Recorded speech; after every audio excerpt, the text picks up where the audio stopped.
Olá, aqui é Ana Paula. Nesse vídeo de hoje eu vou responder dúvidas frequentes e anseios relativos ao parto.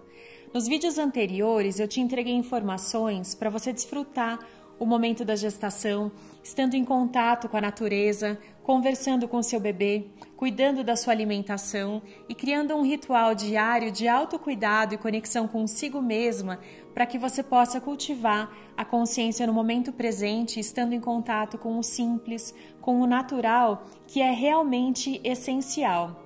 Eu também te ofereci informações importantes como base para você realizar o seu plano de parto e para que você participe ativamente nas decisões no momento do nascimento do seu bebê. Aproveite esses próximos dias para ver e rever todos esses vídeos, porque eles vão sair do ar em breve. E também compartilhar com outras mulheres e gestantes e casais para que eles possam ter acesso a essa informação de excelente qualidade para um momento tão raro, importante e decisivo que é o nascimento. A primeira pergunta que eu recebi foi: o que é o parto humanizado?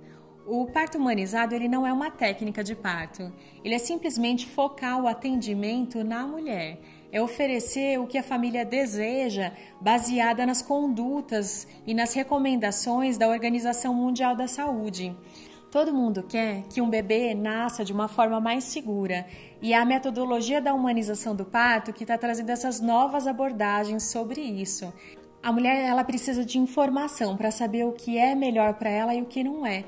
E assim, tendo essa base de informação, de conhecimento, de quais são as diferenças entre cada método de atendimento ao parto, o que é mais seguro, a mulher vai conseguir escolher participando dessas decisões também baseadas em segurança. E a medicina baseada em evidências é a medicina que trouxe os números para nós. O que é a medicina baseada em evidências? É um tripé que a gente tem, então, experiência clínica do profissional, que é super importante, mas aliado às expectativas do paciente e às evidências científicas. Ou seja, fazer prática de evidências que dão bom resultado.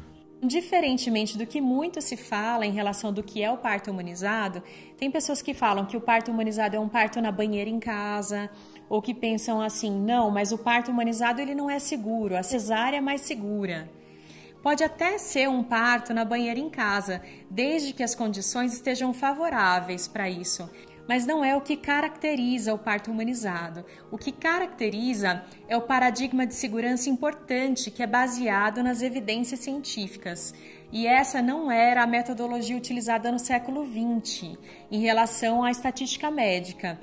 Então, o nascimento humanizado ele vai preconizar a autonomia da mulher, esse direito de escolha dela na hora do parto, o respeito à chegada do recém-nascido no seu tempo, associado também a essa equipe transdisciplinar e tecnicamente preparada para um atendimento seguro ao parto, aliado ao acompanhamento e à disponibilidade de 24 horas por dia no atendimento ao parto, seja ele vinculado a um plano do SUS do Brasil ou um órgão conveniado com equipes particulares, mas que estejam 24 horas disponíveis. Como criar um ambiente adequado de confiança para atender as necessidades da mulher e do recém-nascido num trabalho de parto? Então, é importante entender que o nascimento ele é um processo primitivo e durante esse processo, o neocórtex, que é o nosso lado direito do cérebro, ele deve estar desligado. Então, quando a mulher está em trabalho de parto sozinha, ela se desconecta do mundo externo, ela esquece o que está acontecendo à sua volta. Então, o comportamento de uma mulher em trabalho de parto ele pode ser, inclusive, até inaceitável para uma mulher civilizada, porque no trabalho de parto a gente pode gritar, pode se tornar selvagem, assumir diferentes posições, ficando quase que assim em outro planeta. Isso significa que esse neocórtex reduziu a sua atividade, o que na verdade é essencial para a fisiologia do parto. Entrar na chamada partolândia, que é esse lugar onde a mulher ela pode ter essa liberdade para poder se movimentar, para poder gemer. Uma mulher em trabalho de parto, ela precisa ser protegida contra qualquer estímulo do neocórtex. Ouvir as necessidades do corpo para que ele execute a sua programação natural. Se uma pessoa presente no parto, ela está tensa, ela está nervosa, é melhor sair do quarto. Ela pode ir lá ferver água, pode tricotar, porque o trabalho de parto ele é uma transmissão de hormônios. Então, se tem alguém tenso ali com adrenalina, a mulher no trabalho de parto ela vai estar sentindo. Então, faça um acordo prévio com as pessoas que vão estar presentes com você no parto para cultivar o silêncio, para manter uma luz cálida, para poder falar o mínimo possível, porque essa linguagem ela também vai estimular o neocórtex. A ideia é que a mulher possa desligar desse mental. Então, usar com cautela a linguagem durante o trabalho de parto e vai redescobrindo esse campo tênue de silêncio que é o trabalho de parto. Existe o risco de a pessoa simplesmente não entrar no trabalho de parto? O trabalho de parto ele pode começar na mãe até 43 semanas de gestação. E muitas pessoas pensam que só chega até 42 semanas, porque é um limite técnico usado no Brasil. Se a mulher ainda não entrou em trabalho de parto, é porque ainda precisa esperar um pouco mais. O trabalho de parto ele sempre vai começar. O que acontece é que a partir de 42 semanas podem haver casos de risco para o bebê e nesse caso pode ser necessário uma indução natural ou algum método médico, sendo a cesariana a última das opções. O ideal é começar tentando pelo parto normal e, se não for possível, fazer uma cesariana.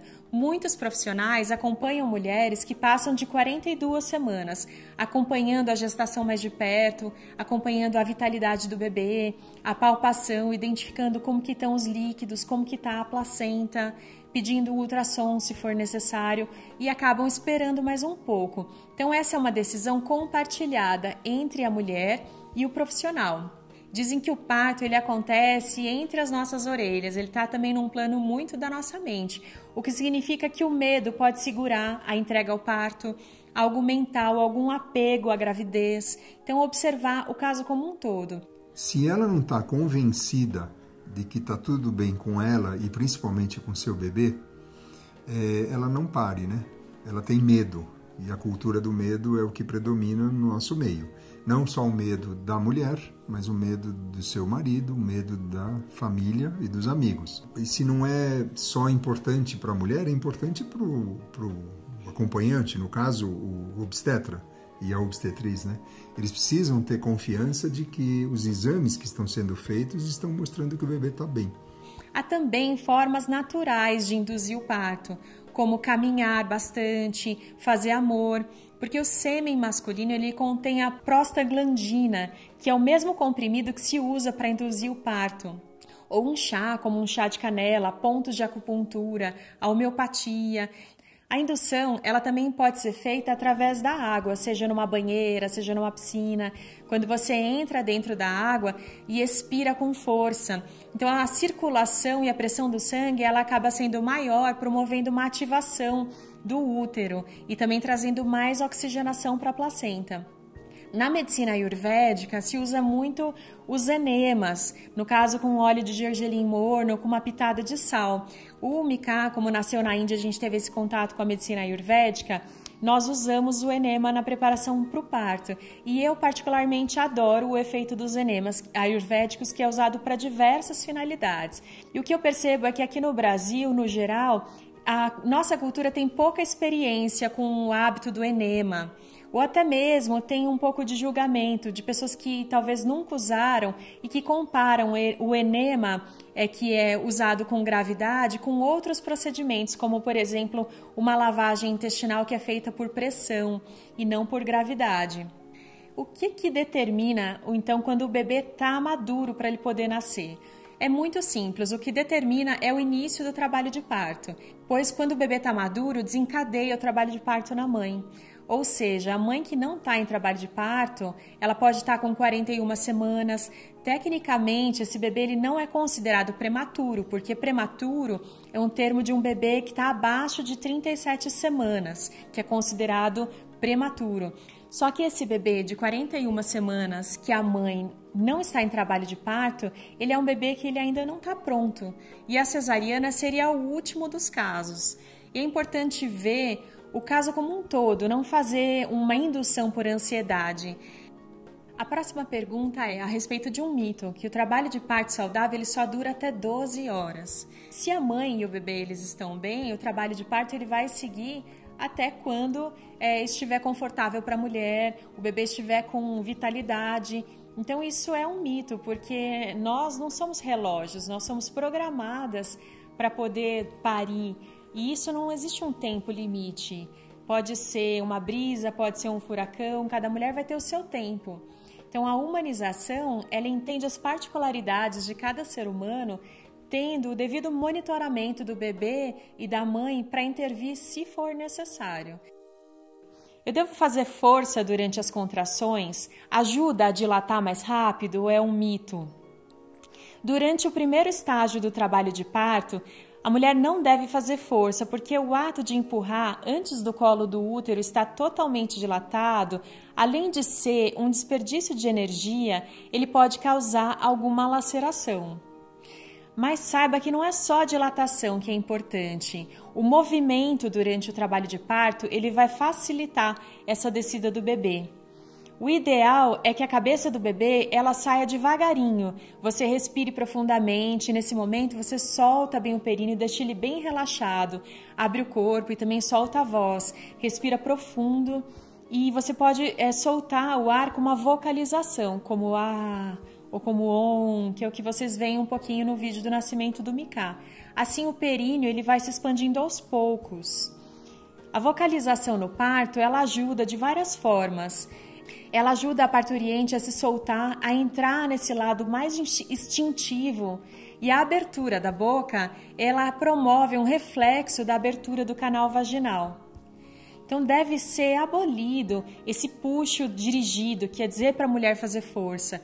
Infelizmente, ainda é comum em alguns hospitais dizer para quando a mulher completa 10 centímetros de dilatação, dirigir para que ela faça uma força durante a contração. Então a mulher ela pode começar a sentir uma vontade de fazer força para baixo e ela permitir que essa força ela surja somente de uma forma involuntária, que é chamada desse puxo involuntário nesse momento da expulsão, estando em sincronia com a contração, com bastante suavidade nessa fase final que é chamada de expulsão. Deixa a cabeça do bebê sair bem devagarinho para não empurrar com força, assim evitando o risco de laceração. Você pode untar o períneo com óleo de coco morno e a mulher ela deve ter a liberdade de fazer essa força natural e involuntária quando o corpo dela pede e não por uma autoridade externa.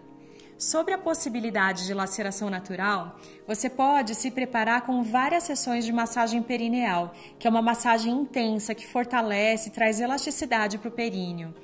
E se acontecer alguma laceração natural, geralmente é uma laceração de mucosa, mas em exceções pode haver uma laceração de segundo grau também. Nesse caso de uma laceração natural de segundo grau, o que acontece é que ela segue a fibra muscular e por isso que ela é muito mais fácil de se regenerar do que um corte de episiotomia, que corta a fibra no meio, a fibra muscular. E muitas pessoas perguntam a respeito do planejamento de parto sobre a necessidade de fazer um plano B ou um plano C. Então, embora seja importante você estar consciente da sua intenção, da força do teu pensamento, de você pensar naquilo que você quer que aconteça, um percentual pequeno de mulheres às vezes tem a necessidade de um deslocamento. E é importante que você esteja organizada para essa possibilidade de um plano B ou de um plano C. É importante que você visite esse lugar antes, que você saiba que ele vai estar ok caso haja uma necessidade de deslocamento. Que você vá, que você sinta ali os profissionais, se eles atendem à sua necessidade. Para caso precise de um deslocamento, a sua experiência não seja assim tão impactante. A relação do plano B e do plano C, ela pode ser relativa à qualidade e à distância do lugar. Às vezes você tem uma boa opção de maternidade, só que ela fica mais longe da sua casa. Então, nesse caso, pode ser interessante ter um plano C, que é uma opção mais perto da sua casa. Então, você pode ter um lugar, às vezes, mais longe, com melhor qualidade, mas também ter um plano C, que é uma opção com menos qualidade, mas mais perto, dependendo da sua necessidade no momento do trabalho de parto. Quero muito agradecer a todas as pessoas que me escreveram, contando as suas histórias de vida, com sinceridade, com honestidade, com abertura. Eu me sinto muito feliz em receber cada comentário, cada e-mail, cada pergunta. Eu me sinto agradecida pela confiança em busca de uma luz nessa jornada tantas vezes tão solitária e desafiadora que é a maternidade nos dias de hoje. Deixa abaixo nos comentários o que você achou desse material e também se você tem alguma dúvida que você gostaria de compartilhar comigo. Nos vemos no próximo vídeo. Até lá!